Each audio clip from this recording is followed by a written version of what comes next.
Hello everyone, and welcome to another News Coolum video and another plug side chat.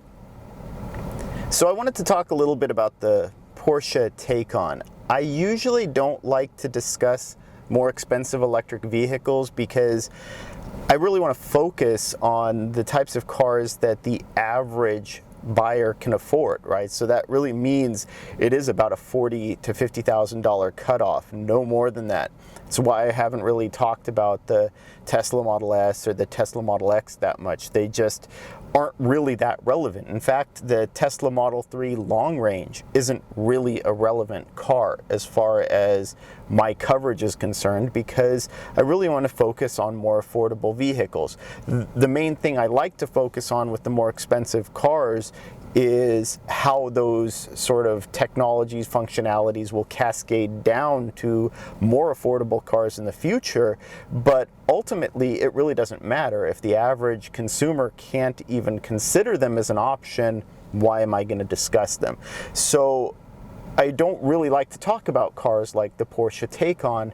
However, that being said, I think there's something very interesting that's going on with the Porsche Taycan, and it's something that we've seen in the past. We've seen a lot of this cannibalizing within the electric vehicle community, bashing and attacking electric vehicles from other automakers, from other auto manufacturers.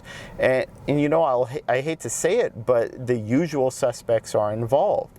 We're now seeing Elon Musk of Tesla talking about Porsche not knowing what a turbo is. Well, technically a turbo isn't what Elon thinks it is, right? Turbo is just a term that means fast. I think he's referring to a turbocharger, which is a very different thing. So I don't really mind that Porsche is using turbo as part of their branding, right? That's fine. If it makes sense to their consumers, if it makes sense to their customers, more power to them.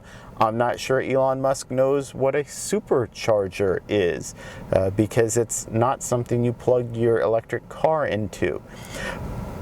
But that being said, I do find this a worrying trend, right? We saw the bashing of the Bolt EV because, you know what, GM, they legitimately beat Tesla and everyone else to market with an affordable long-range electric vehicle in the Bolt EV, and not just by a little bit, we're talking about by years. So yeah, I mean, you're going to face competition, you're going to face adversity in terms of open free marketplace, but guess what? The way you overcome that is just focusing on your products, making them the best you can make them, and not attempting to undermine other people's efforts. Now, a good example of this is what we're seeing now with the Nurburgring, right? Tesla wants to take their Model S to the Nurburgring to beat the Taycan's time and put Porsche in their place. Well, my question is, you've had this performance sedan for 7 years. Why didn't you test it on the Nurburgring to begin with, right? Porsche put themselves out there with their first EV effort, put down a very laudable time, 7 minutes 42 seconds around the Nürburgring, you know, but that isn't even Porsche's fastest car. You know, it just happens to be the time that their EV put down. So this idea that you're going to go there and put them in their place, well, why didn't you go there years ago? And in fact, why is it the Tesla Model S performance really around the Nürburgring? The Model 3 performance is probably going to be a faster car. It's 1,200 pounds lighter, right? Which is also why it makes it so ridiculous to see people attempting to replicate the Porsche marketing where they put the Taycan on the USS Hornet and did a 0 to 90 to 0 mile per hour run. That was largely symbolic, right? If you know anything about US history, the USS Hornet, not that one, but the actual USS Hornet from World War II, was what was used to launch an air raid on Tokyo using land-based bombers in order to trick the Japanese military into thinking that the US had a forward military base. It became symbolic of a very short runway where they were able to successfully launch overladen land-based bombers and, you know, effectively do that with very little space. So that's what Porsche was doing. Again, promoting electric vehicles.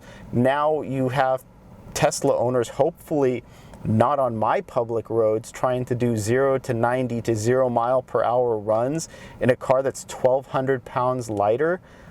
Okay, knock yourselves out, right? You do you. But I, for one, am actually very happy with what Porsche is doing with the Taycan. They just demonstrated charging from 5% to 80% battery on a 350 kilowatt charger with the Taycan, on an Electrify America charger. That's a US charger. And we get this all the time. We still get this bashing. Oh, there's no place to charge your electric car if you're not driving a Tesla. I'm sorry, there are literally double the public DC charging sites in the United States as there are supercharger sites. Porsche could hand me the keys to the Taycan today in Ventura, California, and I could hand them the keys back 48 hours later in New York City, 2,800 miles away. I guarantee it. As a solo driver, I could do that. Right? Don't tell me there aren't places to charge. Don't tell me the chargers that are available are all slow. I know what's available. I use it every day. It's why I try to share it with the community so everybody else feels empowered to drive the electric vehicle they want to drive, however they want to drive it. I'm proud of the fact that Bolt EV owners have reached out to me and said, you know what, I took trips I never thought I would have taken until you demonstrated to me that they were possible. That's why I'm here. That's why I'm doing what I'm doing. It's to promote electric vehicles. And I'm happy with the fact that that seems to be what Porsche is attempting to do with the Taycan as well. So, you know, I'm sorry this turned into a little bit of a rant, but I get really tired of the fact that we have electric vehicle owners attempting to undermine other electric vehicles, right? You should be able to drive the electric vehicle you want to drive, not be told that the one that you want, you shouldn't consider, you should get a Tesla instead. Why? It's not a car I want. I want a different car. I'm going to drive that car. I'm going to charge it 90 to 95% of the time, according to the National Renewable Energy Laboratory research, at home or work. The other 5% of the time, I'll worry about where to charge. But guess what? With 750 EVgo charging sites and growing, with 300 Electrify America charging sites and growing, with hundreds of ChargePoint charging sites and growing, I'll find a place to charge. Don't worry about me. Worry about your own EV.